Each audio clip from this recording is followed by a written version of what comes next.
Behind sensations എന്ന chapter നമ്മൾ പഠിച്ചുകൊണ്ടിരുന്നത്. അതിൽ കണ്ണുമായി ബന്ധപ്പെട്ട് വരുന്ന കാര്യങ്ങൾ ഫുള്ള് നമ്മൾ എന്ത് ചെയ്തു, ഇതിനോടകം തന്നെ പഠിച്ചു. അപ്പോൾ നമ്മൾ ഇന്ന് സ്റ്റാർട്ട് ചെയ്യാൻ പോകുന്നത് കേൾവിയുമായി ബന്ധപ്പെട്ട് അല്ലെങ്കിൽ ഹിയറിംഗുമായി ബന്ധപ്പെട്ട കാര്യമാണ് അല്ലെ. ഇപ്പോൾ ശബ്ദം, ഞാൻ സംസാരിക്കുന്ന കാര്യം നിങ്ങൾ എന്ത് ചെയ്യുന്നു, കേൾക്കും. അപ്പൊ കേൾവി എന്ന് പറയുന്ന ഒരു സെൻസേഷൻ അല്ലെ, കേൾവി എന്ന് പറയുന്ന ഒരു സെൻസേഷൻ നമുക്കുണ്ടാകാൻ നമ്മളെ സഹായിക്കുന്ന സെൻസ് ഓർഗൻ എന്ന് പറയുന്ന ഏതാണ്, നമ്മുടെ ചെവി, കാതുകൾ അല്ലെങ്കിൽ നമ്മുടെ ചെവിയാണ്. ഇപ്പൊ ചെവി എന്ന് പറയുമ്പോൾ അതിനകത്ത് കുറെ അറേഞ്ച്മെന്റ്, ഈ താഴെ കാണുന്ന പിക്ചർ അല്ലെ. അതും അതിനോടൊപ്പം തന്നെ ബ്രെയിനും കൂടെ ചേർന്ന് പ്രവർത്തിക്കുമ്പോഴാണ് നമുക്ക് ഹിയറിംഗ് എന്ന് പറയുന്ന ഒരു സെൻസേഷൻ നമുക്ക് കിട്ടുന്നത്. എന്നാൽ നമ്മുടെ ചെവികൾക്ക് കേൾവി എന്ന് പറയുന്ന ഒരു പരിപാടി മാത്രമല്ല. നിങ്ങൾ അതിന് പെട്ടെന്ന് ഒന്ന് എണീറ്റ് നിന്നിട്ട് ഒന്ന് ചുറ്റി കറങ്ങി അല്പം കഴിയുമ്പോൾ നമ്മുടെ തല കറങ്ങുന്നതായിട്ട് നമുക്ക് തോന്നും. ഇപ്പൊ നമ്മുടെ തല കറങ്ങുന്നുണ്ടെങ്കിൽ നമ്മുടെ ബോഡിയുടെ ഈ പറയുന്ന എന്താണ് ഇക്വിലിബ്രിയം എന്നോ നമുക്കല്ലെങ്കിൽ ബോഡിയുടെ ബാലൻസ് എന്ന് പറയാം. ഈ ബോഡി ബാലൻസ് മെയിൻറ്റെയിൻ ചെയ്യുന്നതിലും നമ്മുടെ ചെവിക്ക് നല്ലൊരു പങ്കുണ്ട്. അപ്പൊ ആ രണ്ട് കാര്യങ്ങളാണ് നമ്മൾ ഇന്ന് ചെയ്യാൻ പോകുന്നത്, പഠിക്കാനായിട്ട് പോകുന്നത്. അതിൽ ഇന്നത്തെ ക്ലാസ്സിൽ നമ്മൾ ചെവിയുടെ ബേസിക് ആയിട്ടുള്ള കുറച്ച് കാര്യങ്ങളായിരിക്കും പഠിക്കാം. അപ്പോൾ ആദ്യമായിട്ടാണ് നമ്മുടെ ചാനൽ കാണുന്നതിൻ്റെ ഉറപ്പായിട്ട് ചാനൽ സബ്സ്ക്രൈബ് ചെയ്യുക. ക്ലാസ് ഇഷ്ടപ്പെട്ടാൽ ലൈക്ക് ചെയ്യാനും ഷെയർ ചെയ്യാനൊന്നും മടി കാണിക്കേണ്ട. ഈ കാണുന്ന നോട്ട് നമ്മുടെ ചാനലിൽ അവൈലബിൾ ആകും. ഇപ്പോൾ നമ്മുടെ ഐ വരെയുള്ള നോട്ട് ഞാൻ എന്ത് ചെയ്തിട്ടുണ്ട്, ഓൾറെഡി അപ്ലോഡ് ചെയ്തിട്ടുണ്ട്. ഹിയറിംഗ് ഒരു കുറച്ച് ഭാഗങ്ങളായിട്ട് എന്ത് ചെയ്യും, അതും അപ്ലോഡ് ചെയ്യുന്നതായിരിക്കും. അപ്പോൾ നിങ്ങൾക്ക് അത് ഫ്രീ ആയിട്ട് എന്ത് ചെയ്യാം, ഡൗൺലോഡ് ചെയ്തെടുക്കാം. ഡൗൺലോഡ് ചെയ്യാൻ വേണ്ടി ചെയ്യേണ്ടത് ടെലഗ്രാം ചാനലിലോ നമ്മുടെ വാട്സാപ്പ് ചാനലിലോ ജോയിൻ ചെയ്യുക. രണ്ടിൻ്റെയും ലിങ്ക് വീഡിയോയുടെ ഡിസ്ക്രിപ്ഷനിൽ കൊടുത്തിട്ടുണ്ട്. അപ്പോൾ ചെവി അല്ലെ, ഹിയറിംഗ് എന്ന് പറയുന്നത് ഒരു സെൻസേഷൻ ആണ്. ഈ പറയുന്ന ഹിയറിംഗിന് നമ്മുടെ ഇയറുകളും അതുപോലെ തന്നെ നമ്മുടെ ബ്രെയിനുമാണ് എന്ത് ചെയ്യുന്നത്, പ്രവർത്തിക്കുന്നത്. മാത്രമല്ല നമ്മുടെ ബോഡി ബാലൻസിങ്ങിനും അല്ലെ, ബോഡിയുടെ ബാലൻസ് മെയിൻറ്റെയിൻ ചെയ്യുന്നതിനും നമ്മുടെ കാതുകൾക്ക് ഒരു വലിയ പങ്കുണ്ട്. അപ്പോൾ ചെവി നമ്മൾ നോക്കുകയാണെങ്കിൽ ചെവി നമുക്ക് 3 ഭാഗങ്ങളായിട്ട് ഡിവൈഡ് ചെയ്യാനായിട്ട് പറ്റും. ഓക്കെ, ചെവി എത്ര ഭാഗമായിട്ട് ഡിവൈഡ് ചെയ്യാൻ പറ്റും? 3 ഭാഗം. Outer ear, middle ear, inner ear. ബാഹ്യം അല്ലെ, ബാഹ്യം മലയാളം ഞാൻ ജസ്റ്റ് ഇതൊന്ന് പറഞ്ഞിട്ട് ഞാൻ എന്ത് ചെയ്യും, മലയാളം ടെസ്റ്റും കൂടെ വെച്ച് ജസ്റ്റ് ഒന്ന് എക്സ്പ്ലെയിൻ ചെയ്ത് തരാം കേട്ടോ. അപ്പോൾ outer ear, middle ear, inner year text ബുക്കും കൂടെ വെച്ച് നോക്കുമ്പോൾ നിങ്ങൾക്ക് കിട്ടുമല്ലോ എന്താണെന്നുള്ളത് അല്ലെ. അപ്പോൾ outer ear, middle ear, inner year എന്നിങ്ങനെ നമ്മുടെ ചെവിയെ നമുക്ക് 3 ഭാഗങ്ങളായിട്ട് ഡിവൈഡ് ചെയ്യാൻ പറ്റും. അതിലാദ്യം വരുന്നതാണ് ഔട്ടർ ഇയർ എന്ന് പറയുന്നത്. കണ്ടത് ഇത്രയും ഭാഗം. ഓക്കെ, ഇതിന് ഇങ്ങോട്ടുള്ള ഭാഗങ്ങളാണ് ഔട്ടർ ഇയറിൽ വരുന്നത്. ഏതൊക്കെയാണ് വരുന്നത്? അപ്പോൾ നമ്മുടെ ഈ കാണുന്ന ഭാഗം നമ്മൾ ഇതിനെ പിന്ന എന്ന് വിളിക്കും, അല്ലെങ്കിൽ പിന്നെ എന്ന് പറയും. അപ്പൊ പിന്ന അല്ലെങ്കിൽ പിന്നെ. ഓക്കെ, അപ്പൊ പിന്നെ അല്ലെങ്കിൽ പിന്നെ അതിന്റെ ഷേപ്പ് കാണുമ്പോൾ തന്നെ നമുക്കറിയാം അല്ലെ എന്താ അതിന്റെ ജോലി എന്ന് പറഞ്ഞു കഴിഞ്ഞാൽ, ഒന്ന് ചെവിയെ പ്രൊട്ടക്ട് ചെയ്യുന്നൊരു ജോലിയുണ്ട്. ശബ്ദത്തിനെയൊക്കെ കറക്റ്റ് ആയിട്ട് നമ്മുടെ ചെവിയുടെ അകത്തേക്ക് റിഫ്ലക്ട് ചെയ്ത് എത്തിക്കുന്നതിലും ഈ പിന്നേക്ക് ഒരു ജോലിയുണ്ട്. വ്യക്തമായിട്ട് പിന്നീട് പഠിക്കും. അത് കഴിഞ്ഞ് ശബ്ദം കടന്നു പോകുന്നതാണ് ഈ ഒരു ഭാഗം. ഈ ഒരു ഭാഗത്തിനാണ് നമ്മൾ ഓഡിറ്ററി കനാൽ എന്ന് വിളിക്കുന്നത്. ഇതുമാണ് ഓഡിറ്ററി കനാൽ. ഈ ഓഡിറ്ററി കനാലിലാണ് നമ്മൾ ഇപ്പോൾ ചെറിയ ചുമ്മാരിക്കുമ്പോൾ ബോറൊക്കെ കഴിയുമ്പോൾ എന്ത് ചെയ്യുക, ഇങ്ങനെ കാണിക്കുന്ന ഈ പറയുന്ന സാധനമാണ് എന്തെന്ന് പറയുന്നത് ഓഡിറ്ററി കനാൽ. ചിലരൊക്കെ എന്ത് ചെയ്യാറുണ്ട്, പേനയൊക്കെ ചുറ്റി കറക്കാറുണ്ട്, തൂവല് കറക്കാറുണ്ട്, ഇയർബഡ്സ് ഒക്കെ കുത്തിക്കയറ്റുന്ന സാധനം അല്ലെ. അപ്പൊ അതിനകത്ത് എന്തൊക്കെയുണ്ട്, ഇയർബഡ്സ് കുത്തിക്കയറ്റുന്ന എന്തിനാണ്, ചെവിക്കകത്തുള്ള വാക്സ്, നമ്മൾ ചെവിക്കായോ എന്ന് പറയും അല്ലെ. അപ്പൊ ഇതിനകത്തായിട്ട് ഈ പറയുന്ന രോമങ്ങളുണ്ട് അല്ലെ, ചെവിക്കകത്ത് ചെറിയ ചെറിയ രോമങ്ങളുണ്ട്. പോരാത്തതിന് ഇയർ വാക്സും ഉണ്ട്. ഡീറ്റെയിലായിട്ട് നമ്മൾ പഠിക്കും. അത് കഴിഞ്ഞ് വരുന്നതാണ് മിഡിൽ ഇയർ എന്ന് പറയും. മിഡിൽ ഇയറിലെ ഏറ്റവും പ്രധാനപ്പെട്ട ഭാഗമാണ് നമ്മുടെ ടിംബാനം എന്ന് പറയും. ഇതുമാണ് ടിംബാനം. ഓക്കെ, കർണപടങ്ങൾ എന്ന് മലയാളത്തിൽ പറയുന്നു തോന്നുന്നു. ടിംബാനം അതായത് ശബ്ദം വന്ന് തട്ടുന്നത് ഈ ടിംബാനത്തിൽ.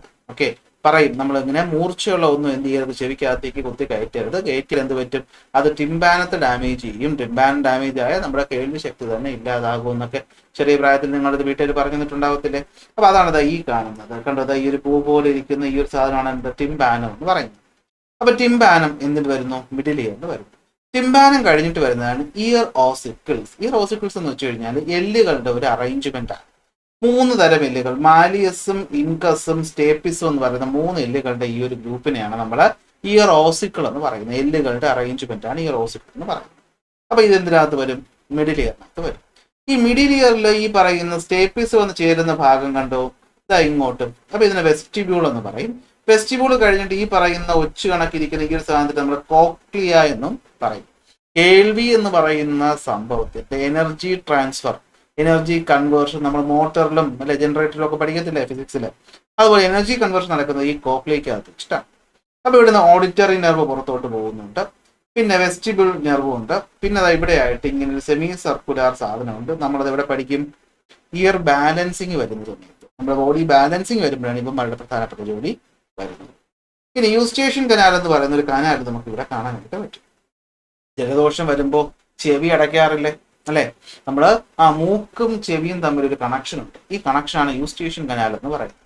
ഈ കനാലിന് ഒരുപാട് ഫംഗ്ഷൻസ് ഉണ്ട്. ഫംഗ്ഷൻസ് നമുക്ക് പഠിക്കാം. തൽക്കാലം പാർട്സ് ഒക്കെ ഒന്ന് ഫെമിലിയർ ആക്കുക എന്നുള്ളത് ഭയങ്കര ഇമ്പോർട്ടൻ്റ് ആണ്. അപ്പൊ എൻ്റെ കൂടെ ഒന്ന് പറഞ്ഞ് നമ്മുടെ ചെവിക്ക് എത്ര ഭാഗങ്ങളായി നമ്മൾ ചെവി ഡിവൈഡ് ചെയ്യാൻ പറ്റും? 3 ഭാഗങ്ങൾ. അതിൽ ആദ്യം വരുന്നതാണ് ഔട്ടർ ഇയർ, രണ്ടാമത് വരുന്നതാണ് മിഡിൽ ഇയർ, മൂന്നാമത് വരുന്നതാണ് ഇന്നർ. ഔട്ടർ ഇയറിനകത്ത് വരുന്ന ആദ്യ ഭാഗം ചെവിയുടെ പിന്ന അല്ലെങ്കിൽ ഈ കാണുന്നത്. അടുത്ത് വരുന്നതാണ് ഈ സംഭവം ഓഡിറ്ററി കനാല്. അപ്പോൾ ഔട്ടർ ഇയർ തീർന്നു.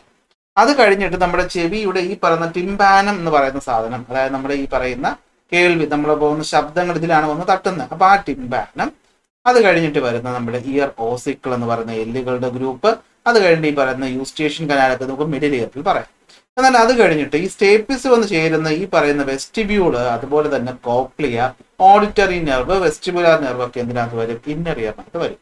ഇവിടെ വെച്ചിട്ടാണ് പ്രോസസ്സിങ് നടക്കുന്നത്. ഇങ്ങനെയാണ് നമ്മുടെ ചെവി എന്ന് പറയുന്നത്. ഓക്കെ, അപ്പൊ നമുക്ക് ഇതിൽ ആദ്യം ഇന്നത്തെ ക്ലാസ്സിൽ നമുക്ക് ഈ പറയുന്ന ഔട്ടർ ഇയറിന്റെയും മിഡിൽ ഇയറിന്റെയും പാർട്സും ഫംഗ്ഷൻസും നോക്കാം. അപ്പൊ അതിൽ ആദ്യം നമ്മൾ നോക്കാൻ പോകുന്നതാണ് നമ്മുടെ ഇയറിന്റെ പാർട്സ്. ഈ ടേബിൾ നിങ്ങളുടെ അടുത്ത് ഫില്ല് ചെയ്യാനായിട്ട് പറഞ്ഞിട്ടുണ്ട്. ഈ ടേബിൾ നിങ്ങൾക്ക് വേണ്ടി ഞാനത് ചെയ്തിട്ടുണ്ട്. ഇതാണ് നമ്മുടെ ടേബിൾ.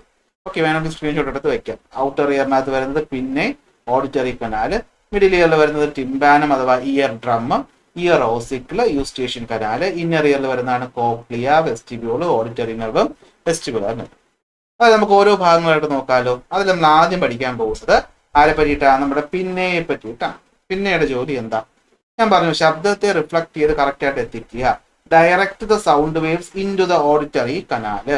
അല്ലെ, അതിന്റെ ഷേപ്പ് നോക്കിയതിൽ ഈ ഒരു ഷേപ്പിലല്ലേ നമ്മുടെ ഇരിക്കുന്നത്? അല്ലെങ്കിൽ കുട പോലെയല്ലേ ഇരിക്കുന്നത്? അല്ലെങ്കിൽ കുട പോലെയല്ലേ ഇരിക്കുന്നത്? അപ്പൊ ശബ്ദമൊക്കെ തട്ടി തട്ടി തട്ടി തട്ടി കൃത്യം ഈ പറയുന്ന ഇയർ കനാലിലോട്ട് എത്തിക്കുക എന്നുള്ളതാണ്. നമ്മളിങ്ങനെ തിരിച്ചു നോക്കിക്കഴിഞ്ഞാൽ നമ്മൾ ഈ പറയുന്ന ഫണലിന്റെ ഒക്കെ ഒരു ഷേപ്പ് പോലെ നമുക്ക് തോന്നത്തില്ലേ? അത്രയും വൃത്തിയൊന്നും ഇല്ലെങ്കിലും ഒരു പ്രത്യേക ഷേപ്പ് ഇല്ലേ നമുക്ക്? അതാണ് സംഭവം. ശബ്ദത്തിലെ ഫണൽ എന്താ ചെയ്യുന്നത്? വീഴുന്ന ലിക്വിഡിനെ കറക്റ്റ് ഈ പറയുന്ന ഹോളിലോട്ട് കടത്തി വിടും. അപ്പൊ അതൊന്ന് ചരിച്ചു വെച്ച് കഴിഞ്ഞാൽ ഏതാണ്ട് നമുക്ക് ആരെ പോലെ തോന്നിക്കും? ഈ പറയുന്ന നമ്മുടെ പിന്നയെ പോലെ തോന്നിക്കും. അപ്പൊ വരുന്ന ശബ്ദത്തിനെയൊക്കെ കൃത്യം അകത്തോട്ട് എത്തിക്കുക എന്നുള്ളതാണ് ഒന്നാമത്തെ ചോദ്യം എന്ന് പറയുന്നത്. അടുത്ത് നോക്കിയേ, help to identify the direction from which the sound is produced. കാത് വെച്ച് നമ്മളിങ്ങനെ കേട്ട് നോക്കാറില്ലേ? അപ്പൊ നമുക്ക് എന്ത് ചെയ്യാൻ പറ്റും? സെൻസ് ഓഫ് ഡയറക്ഷൻ കിട്ടും. കാരണം ഈ പറയുന്ന ഇത്രയും ഭാഗത്തു നിന്നുള്ള സൗണ്ട് ഇവിടോട്ട് വരും. അപ്പൊ നമ്മൾ ഇങ്ങോട്ട് തിരിക്കുമ്പോൾ ഇപ്പുറത്തെ ഭാഗം നമുക്ക് സ്ഥലം ജഡ്ജ് ചെയ്യാനൊക്കെ ഒന്ന് ഹെൽപ്പ് ചെയ്യും. അതാണ് രണ്ടാമത്തെ ചോദ്യം. Protect the auditory canal to some extent from foreign particles. അല്ലെ, പുറത്തു നിന്നുള്ള പാർട്ടിക്കിൾസിൽ നിന്നൊക്കെ നമ്മുടെ ഓഡിറ്ററി കനാലിനെ ഒരു പരിധി വരെ പ്രൊട്ടക്ട് ചെയ്യാം. കുളിക്കുമ്പോൾ ചെവിക്കകത്ത് വെള്ളം കയറുന്നില്ല. എന്തുകൊണ്ടാണ്? ഈ സാധനം ഇരിക്കുന്നതുകൊണ്ടല്ലേ. ഇവിടെ തട്ടിയിട്ടല്ലേ വെള്ളം ഇങ്ങോട്ട് പോകുന്നത്, അല്ലെങ്കിൽ നേരെ ഇങ്ങ് പോകും, ചെവിക്കകത്തോട്ട് പോകും. ചെവിക്കകത്ത് വെള്ളം കയറി കഴിഞ്ഞാലോ എന്ത് ബുദ്ധിമുട്ടാണ് അതിനെ ഇറക്കി വിടുക എന്ന് പറഞ്ഞു കഴിഞ്ഞാൽ. അപ്പൊ അതാണ് ആരുടെ ജോലി? നമ്മുടെ പിന്നയുടെ ജോലി. അപ്പോൾ പിന്നയുടെ ജോലി എന്തുവാണ്? ഒന്ന്, ശബ്ദ തരംഗങ്ങൾ അല്ലെങ്കിൽ സൗണ്ട് വേവ്സിനെ ഓഡിറ്ററി കനാലിലോട്ട് കൃത്യമായി ഡയറക്റ്റ് ചെയ്യുക. 2, ദിശ തിരിച്ചറിയാൻ സഹായിക്കുക. 3, എന്താണ്? മറ്റ് എക്സ്റ്റേണൽ ആയിട്ടുള്ള ഫോറിൻ പാർട്ടിക്കിൾസ് നിന്ന് പ്രൊട്ടക്ട് ചെയ്യുക. കുളിക്കുമ്പോൾ വെള്ളം വീഴാത്തത് തന്നെ ആലോചിച്ച് വെച്ചാൽ മതി. ഓക്കെ, അപ്പൊ പിന്നെ കഴിഞ്ഞു. അപ്പൊ ഔട്ടർ ഇയറിനകത്ത് ആദ്യം വരുന്നത് പിന്നയുടെ 3 ഫംഗ്ഷൻസ് പറഞ്ഞ്. ഒന്നെന്തുവാണ്? ശബ്ദ തരംഗങ്ങളെ ഡയറക്റ്റ് ചെയ്യുക. ഓഡിറ്ററി അല്ലെ സൗണ്ട് വേവ്സിനെ എന്ത് ചെയ്യുക? ഡയറക്റ്റ് ചെയ്യുക. രണ്ടാമത് വരുന്നതാണ് എന്ത്? Okay, identify the direction of the sound produce sound direction കണ്ടുപിടിക്കുക. അതുപോലെ തന്നെ എന്താണ്? ഓഡിറ്ററി കനാലിനെ പ്രൊട്ടക്ട് ചെയ്യുക. ഇതൊക്കെയാണ് എന്ത്? പ്രധാനപ്പെട്ട ജോലി എന്ന് പറയുന്നത്. അടുത്ത് വരുന്നതാണ് എന്ത്? ഓഡിറ്ററി കനാൽ എന്ന് പറയുന്നത്. ഓക്കെ, ഓഡിറ്ററി കനാൽ എന്ന് പറഞ്ഞു കഴിഞ്ഞാൽ ഈ കാണുന്ന ഭാഗം. ഓക്കെ, ഈ കാണുന്ന ഭാഗമാണ് ഓഡിറ്ററി കനാല്. അപ്പോൾ ഓഡിറ്ററി കനാലിന്റെ ജോലി എന്തൊക്കെയാണ് നോക്കി. What are the peculiarities of the auditory canal എന്ന് ചോദിച്ചാൽ നമ്മൾ പറയണം. ഒന്ന് എന്താണ്? It direct the sound waves to the tympanum and protect the tympanum from foreign particles. അല്ലെ, ഈ പറയുന്ന ചെവിയിൽ നിന്ന് ഇത് ഇങ്ങനെ പോയിട്ട് ഇവിടെ കാണുന്ന ഇയർ ഡ്രമ്മിന്റെ ഇടയിൽ വരുന്ന ഈ ഒരു ഭാഗത്തിനെയാണ് നമ്മൾ എന്ത് വിളിക്കുന്നത്? ഓഡിറ്ററി കനാൽ എന്ന് വിളിക്കുന്നത്. അപ്പൊ ഇവിടെ നിന്നാണ് എന്ത് വരുന്നത്? ഈ ടിംബാനോ എന്ന് പറയുന്ന സാധനം വരുന്നത്. അപ്പൊ ഇതിനെന്താണ്? മറ്റ് ഫോറിൻ പാർട്ടിക്കിൾസ്, ജന്തുക്കളായിക്കോട്ടെ പൊടിയാകോട്ടെ, അതെടുത്താതെ തടഞ്ഞു നിർത്തുക. എങ്ങനെ? അതിനകത്തുള്ള ഹെയർ. അതുപോലെ തന്നെ മറ്റൊരു സാധനമുണ്ട്. എന്താണ്? ഇയർ വാക്സും സെബവും. ഓക്കെ, ഇയർ വാക്സും അതുപോലെ തന്നെ ഒരു ലിക്വിഡ് ടൈപ്പ് സെബവും എന്ത് ചെയ്യുന്നുണ്ട് ഇതിനകത്ത്? കാരണം എപ്പോഴും ഒരു ഈർപ്പം നമുക്ക് അതിനകത്ത് ഫീൽ ചെയ്യും. അല്ലെ, ഒരു മോയ്സ്ചർ ഫീൽ ഈ പറയുന്ന ചെവിയുടെ ഇതൊക്കെ അതിനകത്ത് ഉണ്ടാകും. അല്ലെ, നമ്മളൊരു ബഡ്സ് ഇട്ട് കറക്കുമ്പോൾ ഒരു ബ്രൗൺ കളർ സാധനം കിട്ടി, ഇയർ വാക്സ്, അതിനോടൊപ്പം ഈർപ്പുള്ള സാധനം വരും, സെബം. ഓക്കെ, ഇതെന്താണ്? നമ്മുടെ ഗ്ലാൻഡുകളാണ് സെക്രീറ്റ് ചെയ്യുന്നത്. ഇതിന് നമ്മുടെ കണ്ണീര് പോലെ തന്നെ ഡിസ്ഇൻഫെക്റ്റന്റ് പ്രോപ്പർട്ടീസ് ഉണ്ട്. എന്ന് വെച്ചാൽ ജേംസിനെ തടയാനുള്ള പ്രോപ്പർട്ടീസ് ആർക്കുണ്ട്? ഈ പറയുന്ന എന്തിനുണ്ട്? നമ്മുടെ ഇയർ വാക്സിനും സെബത്തിനും ഉണ്ട്. അപ്പോൾ ഇത് നമുക്ക് അറിയാവുന്ന കാര്യമാണ് അല്ലേ? അപ്പോൾ എന്തൊക്കെയാണ്? ഒന്ന്, സൗണ്ട് വേവ്സ്, ഈ പറയുന്ന ടിംബാനത്തിനെ പ്രൊട്ടക്റ്റ് ചെയ്യുക, ഒന്നാമത്തെ ജോലി. ഇവിടെ നിന്ന് ഈ പറയുന്ന ഫോറിൻ പാർട്ടിക്കിൾസിൽ നിന്ന്. ഓക്കെ, സൗണ്ട് വേവ്സിനെ ഡയറക്റ്റ് ചെയ്യുക, അതായത് നമ്മുടെ സൗണ്ടിനെ കറക്റ്റായിട്ട് എത്തിക്കുന്ന ആ ഒരു പൈപ്പ് പോലത്തെ ഭാഗം. ഇതിനകത്ത് മുടികൾ, ഹെയറുകളുണ്ട്, അതുപോലെ തന്നെ എന്തുണ്ട്? ഇയർ വാക്സും സെബവും ഉണ്ട്. 3 പേരുടെയും ജോലി ഫോറിൻ പാർട്ടിക്കിൾസിനെയും ഡസ്റ്റിനെയും പ്രൊട്ടക്ട് ചെയ്യുക എന്നുള്ളതാണ്. ഈ ഇയർ വാക്സും സെബത്തിനകത്തൊക്കെ നമ്മൾ ഇൻസെക്റ്റുകൾ എന്തെങ്കിലുമൊക്കെ പോയി കഴിഞ്ഞാൽ അത് ചത്തുപോകും. അതായത് ഇപ്പോൾ ചെറിയ ചെറിയ പ്രാണികളൊക്കെ ചിലപ്പോൾ ചെവിക്കകത്ത് കയറി പോകുന്ന നിങ്ങൾക്ക് ഫീൽ ചെയ്തിട്ടുണ്ടാവും. പക്ഷെ അത് ചത്തുപോകും. അതിന് ഒരിക്കലും എന്ത് ചെയ്യത്തില്ല, നമ്മൾ ഈ പറഞ്ഞ ടിംബാനം വരെ എത്തി നമ്മൾ ടിംബാനത്തിന് ഡാമേജ് ചെയ്യാൻ ഒരിക്കലും ഈ പറയുന്ന ഇയർ വാക്സും സെബോ ഉള്ളത് കൊണ്ട് അനുവദിക്കത്തില്ല. അപ്പോൾ ഡിസ്ഇൻഫെക്റ്റന്റ് പ്രോപ്പർട്ടീസും ഉണ്ട് അല്ലേ? അപ്പോൾ ഇതാണ് എന്ത് പറയുന്നത്? ഓഡിറ്ററി കനാൽ എന്ന് പറയുന്നത്. ഇവിടെ കൂടുതൽ വിശദീകരിക്കേണ്ട ആവശ്യമില്ലല്ലോ. നെക്സ്റ്റ് വരുന്നതാണ് നമ്മുടെ ടിംബാനം. ടിംബാനം എന്ന് പറയുമ്പോൾ ഇവിടെ തുടങ്ങി, മിഡിൽ ഇയർ തുടങ്ങി അല്ലേ? അപ്പോൾ ടിംബാനം എന്ന് പറഞ്ഞാൽ എന്താണ്? ഈ കാണുന്ന സാധനമാണ് ടിംബാനം. കണ്ടോ, ഒരു പ്രത്യേക ഷേപ്പിൽ ഒരു കോളാമ്പി പോലത്തെ ഒരു പൂ, കോളാമ്പി പൂ എന്ന് പറഞ്ഞൊരു പൂ ഞങ്ങളുടെ നാട്ടിലുണ്ട്. ഏതാണ്ട് അതിൻ്റെ ഷേപ്പ് പോലെയാണ് ഇത് കണ്ടിട്ട്. കണ്ടോ, ഇത് ഇങ്ങനെ ഒരു ഷേപ്പ് അല്ലേ? അകത്തോട്ടിരിക്കും. എടാ, നമ്മൾ പഠിച്ചില്ലേ ലൗഡ് സ്പീക്കർ പഠിച്ച ഓർമ്മയുണ്ടോ? Moving coil loud speaker physics പഠിച്ചില്ലേ? ഇന്ന് ഞാൻ അപ്ലോഡ് ചെയ്ത ക്ലാസ്സിനകത്തുണ്ട്. ആ ലൗഡ് സ്പീക്കറിന്റെ പേപ്പർ കോണിലെ ഡയഫ്രം അതുപോലെ തന്നെയല്ലേ ഇതിരിക്കുന്നത്. ആലോചിച്ച് നോക്കിയേ, സൗണ്ട് വന്ന് തട്ടുന്നു, ഇതെന്ത് ചെയ്യുന്നു? വൈബ്രേറ്റ് ചെയ്യും. 9 തൊട്ട് 10 മില്ലിമീറ്റർ വരെയാണ് ഡയമീറ്റർ എന്ന് പറയുന്നത്. തിക്നെസ് എന്ന് പറയുന്നത് വെറും 0.1 മില്ലിമീറ്റർ. അപ്പോൾ വളരെ തിക്നെസ് കുറഞ്ഞ നേർത്ത ഒരു പാട പോലെയാണ് ടിംബാനം ഇരിക്കുന്നത്, അല്ലെങ്കിൽ ഇയർ ഡ്രം ഇരിക്കുന്നത്. അതുകൊണ്ടാണ് ഷാർപ്പായ ഒബ്ജക്റ്റുകൾ നമ്മൾ ചെവിക്കകത്ത് കയറ്റി വെച്ചാൽ അത് ടിംബാനത്തിന് ഡാമേജ് ചെയ്യും.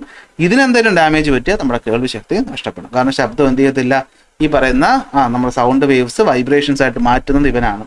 അതുകൊണ്ടാണ് ടൈനി ആയിട്ടുള്ള സാധനമാണ്. സോ അതിന് വളരെ വളരെ ഇമ്പോർട്ടൻ്റ് ആണ്. ഓക്കെ, അടുത്ത് നമ്മൾ ഇപ്പോൾ ടിംബാനോ ഓക്കെ അല്ലേ? ഇതാണ് ടിംബാനോ എന്ന് പറയുന്നത്. അപ്പോൾ ടിംബാനോ എന്ന് വെച്ച് കഴിഞ്ഞാൽ എന്താണ്? ടിംബാനം അല്ലെങ്കിൽ ഇയർ ഡ്രം എന്ന് പറയും. 9 തൊട്ട് 10 മില്ലിമീറ്റർ വരെ ഡയമീറ്റർ വരുന്ന 0.1 മില്ലിമീറ്റർ മാത്രം തിക്നെസ് വരുന്ന നേർത്ത ഒരു പാട പോലത്തെ സാധനമാണ് ഇതെന്ന് പറയുന്നത് ടിംബാനോ എന്ന് പറയുന്നത്. ഈ ടിംബാനോ എന്ത് ചെയ്യും? നമ്മുടെ ശബ്ദത്തിനനുസരിച്ച് വൈബ്രേറ്റ് ചെയ്യും. ഈ വൈബ്രേഷൻസ് എങ്ങോട്ട് പോകും? നമ്മുടെ ഇയർ ഓസിക്കിളിലോട്ട് പോകും. അപ്പോൾ ഇയർ ഓസിക്കിളൊന്നും കേട്ട് പേടിക്കേണ്ട. അതാ ഈ കാണുന്ന എല്ലുകളെയാണ് നമ്മൾ ഇയർ ഓസിക്കിൾ എന്ന് വിളിക്കുന്നത്. ഏതൊക്കെയുണ്ട്? മാലിയസ് ഉണ്ട്, ഇൻകസ് ഉണ്ട്, സ്റ്റേപ്പിസ് ഉണ്ട്. അപ്പോൾ മാലിയസ്, ഇൻകസ്, സ്റ്റേപ്പിസ്. ഇതിൽ മാലിയസ് എന്ന് പറയുന്നത് നോക്കിയേ, ഒരു ഹാമറിൻ്റെ ഷേപ്പിലായിരിക്കുന്നത്. ഇൻകസ് എന്ന് പറയുന്നത് ആൻവിൽ ഷേപ്പാണ്. ആൻവിൽ എന്താണെന്ന് കണ്ടിട്ടുണ്ടോ? നമ്മൾ ഈ കൊല്ലപ്പണിയൊക്കെ ചെയ്യുന്ന ഒരു സാധനത്തിൽ വെച്ചിട്ടല്ലേ ഇരുമ്പിനെ അടിക്കുന്നത്, അതിനാണ് ആൻവിൽ എന്ന് പറയുന്നത്. നിങ്ങൾ ആൻവിൽ എവിടെ കണ്ടിട്ടുണ്ടാകുമെന്ന് വെച്ച് കഴിഞ്ഞാൽ, നമ്മൾ ടോം ആൻഡ് ജെറിക്കകത്ത് കാർട്ടൂൺ കണ്ടിട്ടുണ്ടാവുമല്ലോ അല്ലേ? അതൊരു വെയിറ്റ് ഉള്ളൊരു സാധനം എന്ന് പറഞ്ഞാൽ എപ്പോഴും കാണിക്കത്തില്ല. ഇങ്ങനെ ഒരു ഫ്ലാറ്റ് ആയിരിക്കും, ഇവിടുന്ന് ഒരു നീണ്ട സാധനം ഉണ്ടാവും. ഇത് ഇങ്ങനെ ഇരിക്കുന്ന ഒരു സാധനം, ഇതുപോലത്തെ ഏതാണ്ട് ഷേപ്പ് ഇരിക്കുന്ന ഒരു സാധനം കണ്ടിട്ടുണ്ടാവില്ല. ഈ ഇടയ്ക്കിടയ്ക്ക് വെയിറ്റ് ഉള്ള സാധനം ഒന്ന് കാണിക്കാൻ വേണ്ടി ഇതെടുത്ത് കൈ കൊടുക്കുമ്പോൾ ആകാശത്തുനിന്ന് ടോം താഴോട്ട് വീഴുന്നു. സോറി, നിങ്ങൾ ടോം ആൻഡ് ജെറിയൊക്കെ കാണുന്ന ആൾക്കാരാണെന്ന് എനിക്കറിയില്ല. ഞാൻ കൊച്ചിലെ കാണുമായിരുന്നു. അപ്പോൾ എനിക്ക് ആൻവിൽ എന്ന് പറഞ്ഞാൽ ഇതാണ് ഓർമ്മ വരുന്നത്. അപ്പോൾ എന്താണ് ഇയർ ഓസിക്കിൾ? മിഡിൽ ഇയറിനകത്താണ് ഇയർ ഓസിക്കിൾ ഉള്ളത്. ഇത് ഒരു പ്രത്യേക രീതിയിൽ അറേഞ്ച്മെന്റ് ചെയ്തിരിക്കുന്നത്. നിങ്ങളടുത്ത് കണ്ടുപിടിച്ച് എഴുതാനാണ് ടെക്സ്റ്റ് ബുക്കിൽ പറഞ്ഞേക്കുന്നത്. ഞാൻ നിങ്ങൾക്ക് വേണ്ടി എന്ത് ചെയ്തിട്ടുണ്ട്? കണ്ടുപിടിച്ച് എഴുതിയിട്ടുണ്ട്. വാട്ട് ഈസ് ഇയർ ഓസിക്കിൾ എന്ന് ചോദിച്ചാൽ നിങ്ങൾ പറയണം, ear ossicles are tiny bones of the middle ear. Middle ഇയറിൽ കാണുന്ന ചെറിയ എല്ലുകളാണ്. ഇതിൽ പ്രത്യേകത പറയട്ടെ, ഈ സ്റ്റേപ്പിസ് എന്ന് പറയുന്നതാണ് നമ്മുടെ ശരീരത്തിലെ ഏറ്റവും ചെറിയ അസ്ഥി അല്ലെങ്കിൽ ബോൺ എന്ന് പറയുന്നത്. GK ചോദ്യമാണ്. ഓക്കെ, അപ്പോൾ ടൈനി ആയിട്ടുള്ള ബോണുകൾ ആലോചിച്ചൊക്കെ, ചെവിക്കാതിരിക്കുന്ന എല്ലുകൾ എന്ന് പറയുമ്പോൾ ചെറുതായിരിക്കുമല്ലോ അല്ലേ? അത് ടിംബാനത്തിനെ, അതായത് നമ്മുടെ ഇയർ ഡ്രമ്മിനെ ആരുമായിട്ട് കണക്ട് ചെയ്യും? ഈ പറയുന്ന വെസ്റ്റിബ്യൂളുമായിട്ട് കണക്ട് ചെയ്യും. ഓക്കെ, അപ്പോൾ വൈബ്രേഷൻസിന് ട്രാൻസ്മിറ്റ് ചെയ്യാന്നാണ് ജോലി. 3 എണ്ണമാണ് ഇയർ ഓസിക്കിളിനകത്ത് വരുന്നത്. ഏതൊക്കെയാണ്? Malleus, incus, stapes. മാലിയസ് എന്ന് വെച്ചാൽ ഹാമർ ഷേപ്പിൽ, ഇൻകസ് എന്ന് വെച്ചാൽ ആൻവിൽ ഷേപ്പ്, ആൻവിലാണ് ഞാൻ ഇപ്പോൾ പറഞ്ഞു തന്ന സാധനം. സ്റ്റേപ്പിസ് എന്ന് വെച്ച് കഴിഞ്ഞാൽ നമ്മുടെ ഈ പറയുന്ന കുതിരയുടെയൊക്കെ ചവിട്ടി കയറാനായിട്ടൊരു സാധനം വെച്ചേക്കുമല്ലോ ഈ ഒരു ഷേപ്പിൽ, ഡി പോലത്തെ ഷേപ്പിൽ. ഇത് ചവിട്ടിയിട്ടാണ് കുതിരയുടെ പുറത്ത് കയറുന്നത്. അതാണ് സ്റ്റേപ്പിസ് എന്ന് പറയുന്ന സാധനം. ഓക്കെ, അപ്പോൾ ആൻവിൽ ഷേപ്പിലുള്ള ഇൻകസ്, ഹാമർ ഷേപ്പിലുള്ള മാലിയസ്, സ്ട്രിപ്പസ് എന്ന് വെച്ചാൽ ഈ പറയുന്ന കയറുന്ന സാധനം, അതിലുള്ള stapes.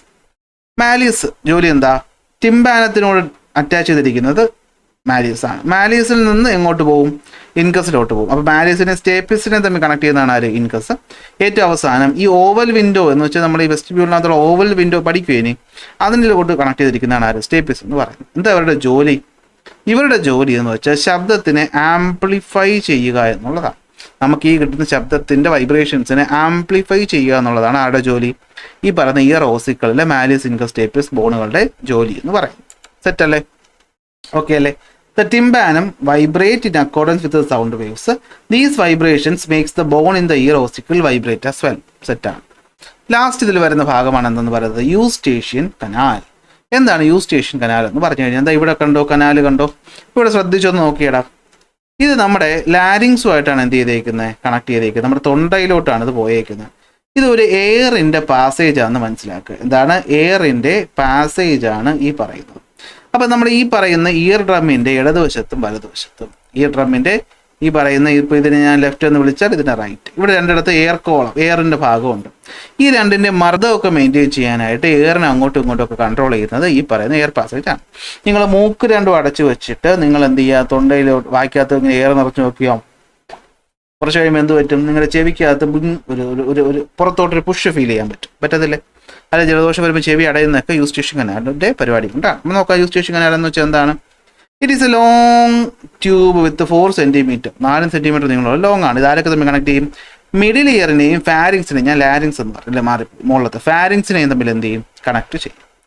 Normally it is closed. പക്ഷേ നമ്മൾ ചവയ്ക്കുന്ന സമയത്തോ നമ്മൾ ഈ പറയുന്ന മൂക്ക് അല്ലെ, നമ്മൾ ബ്ലോ ചെയ്യുന്ന സമയത്തോ എന്ന് പറഞ്ഞാൽ ആന ചിഹ്നം വിളിക്കുമ്പോൾ മൂക്ക് പിടിക്കത്തില്ല. ചില ഡോക്ടർമാർ പറയും നമ്മൾ ജലദോഷമുള്ളപ്പോൾ നമ്മൾ ഒരുപാട് ശക്തമായിട്ട് മൂക്ക് പിടിക്കുന്ന അത്ര നല്ലതല്ലെന്ന്. അത് ഈ മിഡിൽ ഇയർ ഇൻഫെക്ഷനിലോട്ട് പോകും. നമ്മൾ ശക്തമായിട്ട് മൂക്കൊക്കെ പിടിക്കുന്ന സമയത്ത് നമ്മുടെ ഈ മ്യൂക്കസിൻ്റെ ഭാഗമൊക്കെ അകത്തോട്ട് പോകാൻ ഇൻഫെക്ഷൻ ഉണ്ടാകാനൊക്കെ ചാൻസ് ഉണ്ട്. അപ്പോൾ ചവയ്ക്കുന്ന സമയത്തൊക്കെ ഇത് ഓപ്പൺ ആകും. ഇത് പ്രഷർ ബാലൻസ് ചെയ്യാനാണ് സഹായിക്കുന്നത്. മിഡിൽ ഇയറിൻ്റെയും പുറത്തുള്ള ഭാഗത്തിൻ്റെയും, ടിംബാനത്തിൻ്റെ പുറത്തും അകത്തുള്ള പ്രഷർ മെയിൻറ്റെയിൻ ചെയ്യാനാണ് ജോലി. അത് ഞാൻ പറഞ്ഞു, നമ്മൾ മൂക്ക് അടച്ചു വെച്ചിട്ട് ഇങ്ങനെ പുഷ് ചെയ്യുമ്പോൾ എന്ത് പറ്റും?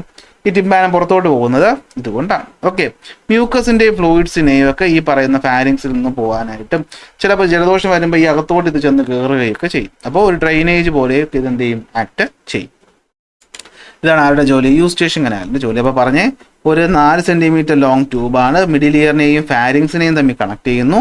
നോർമലി ക്ലോസ് ചെയ്തിരിക്കും. പക്ഷെ ചവയ്ക്കുമ്പോഴോ നമ്മൾ വിഴുങ്ങുന്ന സമയത്തോ പൊട്ടുവായിടുമ്പോഴോ അല്ലെങ്കിൽ എന്താണ് മൂക്ക് പിടിക്കുമ്പോഴോ ഇതെന്ത് ചെയ്യും? ഓപ്പൺ ആകും. എയർ പ്രഷറിൻ്റെ ബാലൻസിങ് ആണ് പ്രധാനപ്പെട്ട ജോലി. അതുപോലെ ഡ്രൈനേജ് ഓഫ് മ്യൂക്കസും ഇത് ചെയ്യാറുണ്ട്. ഇത് കഴിയുമ്പോഴത്തേക്ക് എന്ത് കഴിഞ്ഞു? നമ്മുടെ ഔട്ടർ ഇയറും മിഡിൽ ഇയറും കഴിഞ്ഞു. പിന്നെ വരുന്നതാണ് എന്ത്? Inner year. ഇന്നർ ഇയർ ഞാൻ ഇന്നിപ്പോൾ പറയുന്നില്ല. കാരണം ഇന്നർ ഇയർ പറയുമ്പോൾ നമ്മൾ ആ പാർട്സും അതിൻ്റെ കൂടെ തന്നെ ആ ഫങ്ഷൻസും പറഞ്ഞു പോകുന്നതാണ് കുറച്ചുകൂടി നല്ലത്.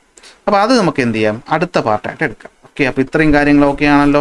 അപ്പോൾ ഇതാണ് നമ്മുടെ ഈ ചാപ്റ്ററിനകത്ത് നമുക്ക് പഠിക്കാനായിട്ട് ഉള്ളത്. ഓക്കെ, അപ്പോൾ നമ്മൾ നോക്കിയാൽ നമ്മൾ മലയാളം മീഡിയത്തിൽ നോക്കുമ്പോൾ ഭാഗങ്ങൾക്കൊന്നും മാറ്റമൊന്നുമില്ല. ഹിയറിങ്ങിനെ നമ്മൾ എന്ത് വിളിക്കും? കേൾവി എന്ന് പറയുന്നു. അപ്പോൾ ചെവിയും അതുപോലെ തന്നെ മസ്തിഷ്കവും കൂടി ചേർന്നിട്ടാണ് നമുക്ക് ഈ പറയുന്ന സെൻസേഷൻ അല്ലെങ്കിൽ കേൾവി എന്ന അനുഭവം നമുക്ക് തരുന്നത്. അതുപോലെ ശരീരത്തിൻ്റെ തുലനാവസ്ഥ, ബാലൻസിങ്ങിന് എന്താണ് ഈ പറയുന്നത്? ആക്ട് ചെയ്യാറുണ്ട്. ചെവിയെ 3 ഭാഗങ്ങളായിട്ട് ഡിവൈഡ് ചെയ്യാം. ബാഹ്യകർണം, മധ്യകർണം, ആന്തരകർണം. അതാണ് ഔട്ടർ, മിഡിൽ, ഇന്നർ എന്ന് പറയുന്നത്.